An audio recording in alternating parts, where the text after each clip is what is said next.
ছাত্রী অলিভিয়া দত্ত নৃত্য পরিবেশন করছে আমারও পরানো যাহা চায়।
এই নাচটি পরিবেশন করবে নাচটি বলছে পায়ে মানা।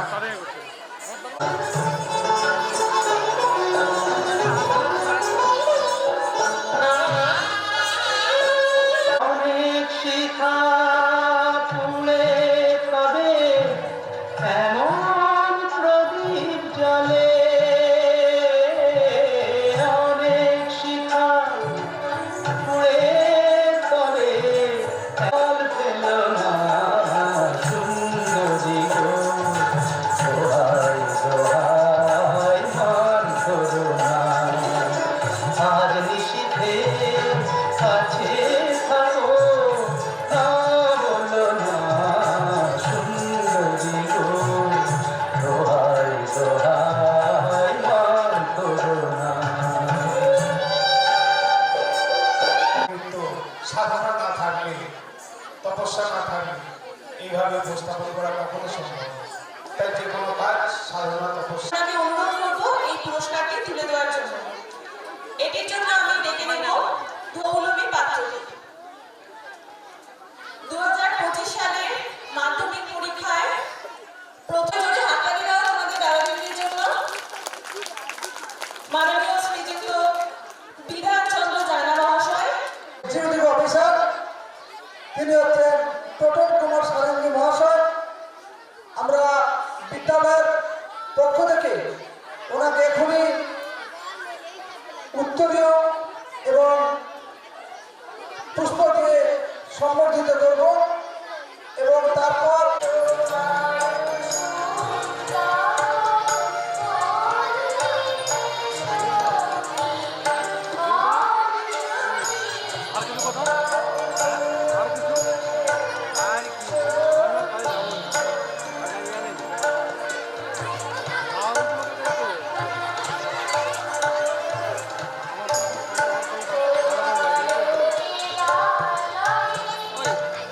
মঞ্চের সামনে রাখা নির্দিষ্ট জায়গাতে যেমন তোমরা ছিলে পরিশীলিত এবং শৃঙ্খলাবদ্ধ হয়ে, তেমনি আবার উপবেশন কর।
সামনে যে আসন রয়েছে আসনে বসার জন্য এই পদ্ধতি নিয়ে আমি অত্যন্ত হতাশ।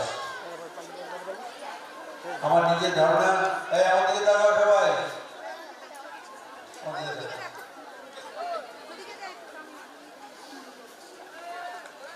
আমার নিজের একটা চিন্তা আছে, চিন্তাটা খুব সহজ।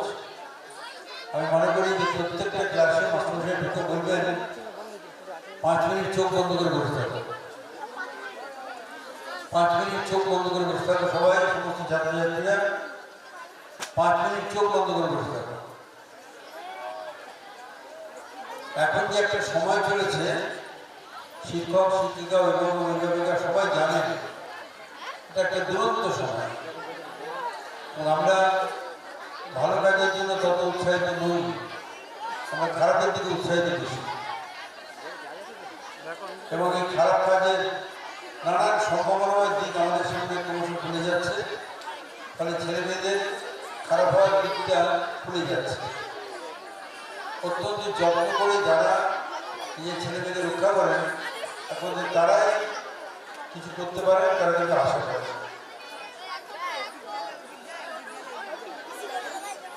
সবাই আমাদেরকে দেখাও, রবীন্দ্রনাথ ঠাকুর বাবাকে বললেন আমি আর স্কুল যাবো না, চলো না।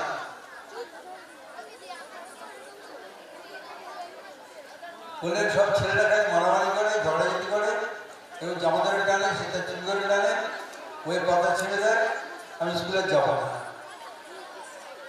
বাবা 3 বার 4 বার 5 বার 7 বার শুনতে বিরক্ত করলেন, এই খবরটা তো ম্যানেজার যেমন খবরটা, ম্যানেজার যেমন স্যার ঠিকই করেছিল, মিথ্যে কথা বলে। তখন মহর্ষি দেবেন্দ্রনাথ বললেন, তার বাবা বললেন, ছোটদের দিকে দাঁড়াও।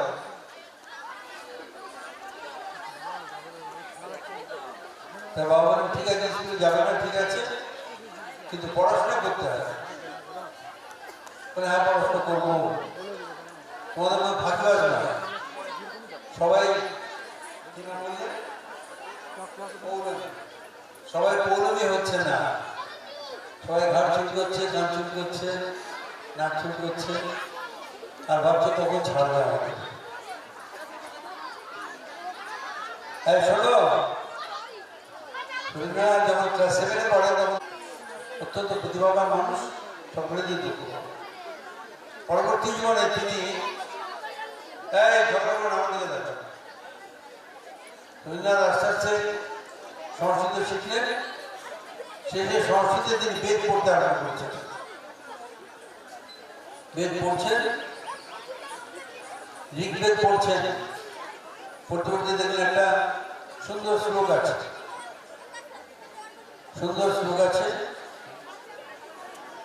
সংগচ্ছাত্রং সংবদত্রং সংগো মনং সিজানতং। পড়তে পড়তে ভালো লাগলো তার, খুব সুন্দর তো, সংগচ্ছাত্রং সংবদত্রং 3 বার 4 বার পড়লেন, পড়তে পড়তে খুব সুন্দর, সংগচ্ছাত্রং সংবদত্রং সংগো মনং সিজানতং। গান তৈরি করে ফেলেন একটা সঙ্গে সঙ্গে, আনন্দলোকে মঙ্গলালোকে বিরাজ সুস্থ সুন্দর সংগচ্ছাত্রং সংবদত্রং সংগো মনং সিজানতং। বাবাকে গিয়ে শোনালেন, একটা পড়ছিলাম ঋগ্বেদ, এই শব্দটা রয়েছে, সুন্দর পঙ্ক্তি আছে, এটা থেকে আমি একটা গানও করেছি। বাবা শুনে বললেন কি আনন্দ, কি আনন্দ, কি আনন্দ। বাবা তাকে 50 টাকা পুরস্কার দিলেন। এই হচ্ছে যারা পড়াশোনা করে, মেয়েটা ওইদিকে দেখাচ্ছে, আমার দিকে তাকায় নেই। আবার প্রত্যেক দিন যদি ছেলে মেয়েদের 5 মিনিট চোখ বন্ধ করে, 6 মিনিট চোখ বন্ধ করে, 10 মিনিট চোখ বন্ধ করে বসে অভ্যাস করা, তাহলে ওদের মনের মধ্যে একটা চেতনা জাগবে। এটা করতে হবে। যদি না করে তাহলে এই যে পড়াচ্ছেন তাতে একটা কর্মী আসবে, অনেকগুলো আসবে। আপনার লক্ষ্য তো অনেকগুলো তৈরি করা, একটা নয়। তাদের বুঝতে পেরেছ? এটাই বলবে, তোমার বন্ধুদের বলবে যে আমাদের ভালো হতে হবে, বড় হতে হবে। খারাপই লাগে এইসব লক্ষ্য করা বলতে, কিন্তু আমার মনে হচ্ছে যে কখন ছোট বড় দরকার। এই যে শক থেরাপিগুলো একটা মেডিকেলের টার্ম আছে, শক থেরাপি। শক থেরাপি মাঝে মাঝে চার্জ দিয়ে সতর্ক করে দেখা যাবে। এটাও শক থেরাপির মতো। যদি এগুলো না করো তাহলে খুব বেশি উন্নতি হবে না।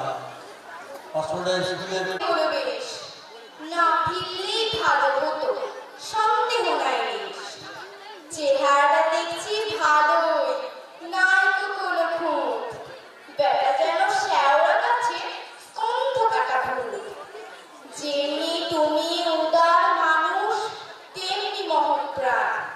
হতচ্ছাড়া বেচার কৃপণ, নিতান্ত শয়তান।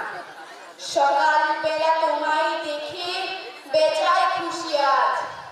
এখন বেলা উঠলে মাঝে আছে অনেক কাজ।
আচ্ছা পারভিন, নিবেদন করছি আবৃত্তি প্রশ্ন।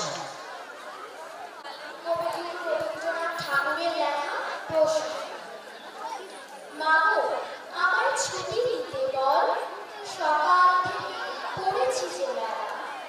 এখন আমি তোমার ঘরে বসে করবো শুধু পড়া পড়া খেলা।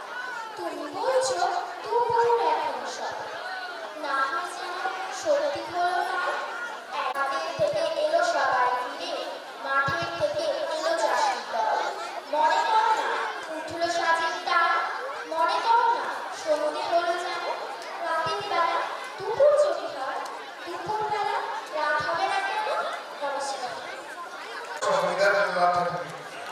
এরপর আবৃত্তি শ্রীপূর্ণা প্রামাণিক চলে এসে কবি কাজী নজরুল ইসলামের লেখা রাজনীতি। কোনো ঘর ছাড়া বিবাদী পাখি ছিলে জানি, ওগো চির বৈরাগী। তারালে ধুলা তব কাঞ্চন কমল কানন ত্যাগী, ওগো চির বৈরাগী। ছিলে ঘুম করে রাজার দুলাল, জানিতে না কেশে পথের গান। পেরে পথে পথে ক্ষুধা তুর সাথে ক্ষুধার অন্ন। তুমি সুধার রূপে নিখিল বেদনা ভাগি, ও চির বৈরাগী। দেহি ভবতি ভিক্ষাম বলি দাঁড়ালে রাজভিখারি। দিল না ভিক্ষা নিল না দান, খুলিল না দ্বার পেলে না ভিক্ষা, দাঁড়ে দাঁড়ে ভয় দাঁড়ে। নৃত্য পরিবেশনায় বিদ্যালয়ের ছাত্রী অপর আজ হারাবে পরমা দিল সন্ধে পথের ঝাঁক, এই দিকে আর বের হৃদ মাঝারে থাক। ওই প্রান্তে নীল দিগন্তে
এগিয়ে দিবেন অনুরোধ করছি। আপনারা আমাদের বিদ্যালয়ে অনেক যান সেই পক্ষে আপনারা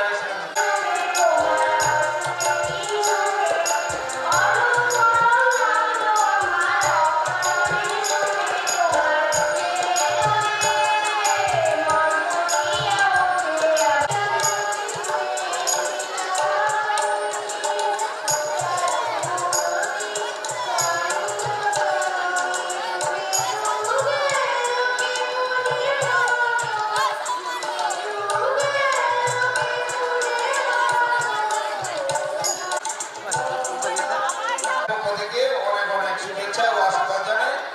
এরপর সাহিত্য সেনাপতি আমাদের সামনে সঙ্গীত নিবেদন করছি।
সুভাষ ভৌমিক মহাশয়কে আমি আমার ছাত্রীদেরকে অনুরোধ জানাবো তোমরা এসে সুভাষ বাবুকে বরণ করে নাও।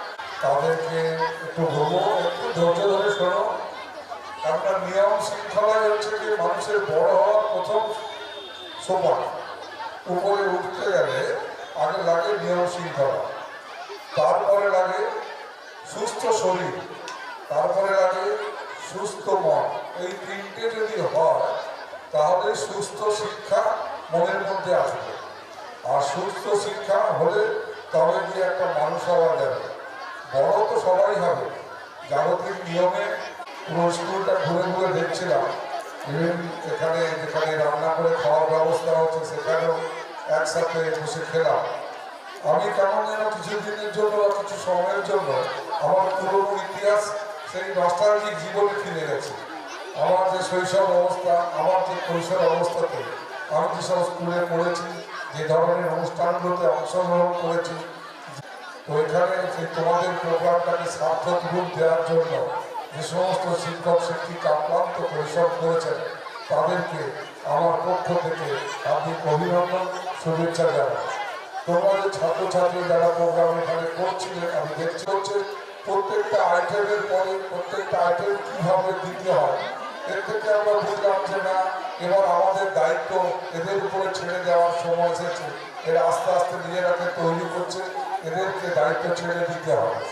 এইভাবে বিভিন্ন স্কুলের অনুষ্ঠান, সামাজিক অনুষ্ঠান, বাড়ির অনুষ্ঠানে আমরা ছোটদের হাতে দায়িত্ব আস্তে আস্তে ছেড়ে দিয়ে তারাকে সমাজের উপযুক্ত করে তুলি। তারা যেন আগামী দিনে আমাদের দায়িত্বভারগুলো আস্তে আস্তে পালন করতে পারে, নিজেকে তৈরি করতে পারে। আমি স্কুল ঘুরে দেখলাম, আমাকে অরুণবাবু বলছিলেন যে এখানে স্কুলে একটা আমার রুম হয়েছে, কক্ষ হয়েছে, যেখানে আমি দেখলাম এক্সিবিশন হয়েছে, আর্ট এক্সিবিশন, সায়েন্স এক্সিবিশন, দুটোই দেখলাম। আমার তো কয়েকটা আঁকা দেখে মনে হচ্ছে হতে পারে আঁকার মধ্যে অনেক কিছু সৃজনশীলতা লুকিয়ে থাকে, সেটাকে বার করতে হবে খুঁজে। তো যেটা আমি বলছিলাম, বলতে বলতে অন্যদিকে গিয়েছি, অন্যভাবে বলছিলেন আমাদের এখানে একটা মুক্ত মঞ্চ বা অনুষ্ঠান মঞ্চ হোক। আমি আমার উপাসনা গ্রুপের পক্ষ থেকে আমার তরফ থেকে যতটা সাহায্য করার যাতে মঞ্চটা গড়ে ওঠে তার তরফ থেকে আমি করবো, এটা আমি এখানে কথা দিয়ে দেবো। আপনারা সবাই ভালো থাকবেন, সুস্থ থাকবেন। আগামী দিনে আগামী প্রজন্মে আপনারাই হবেন ধারক বাহক, আপনারাই হবেন নাগরিক। আপনারা সুস্থ থাকলে, আপনারা সুস্থ পরিবেশ গড়ে তুললে এই সমাজটা সুস্থ থাকবে, তা না হলে কিন্তু অসুস্থ হবে। এই বলে সকলকে ধন্যবাদ জানিয়ে, আশীর্বাদ জানিয়ে, সকলকে শুভেচ্ছা জানিয়ে আমার বক্তব্য শেষ করছি। নমস্কার।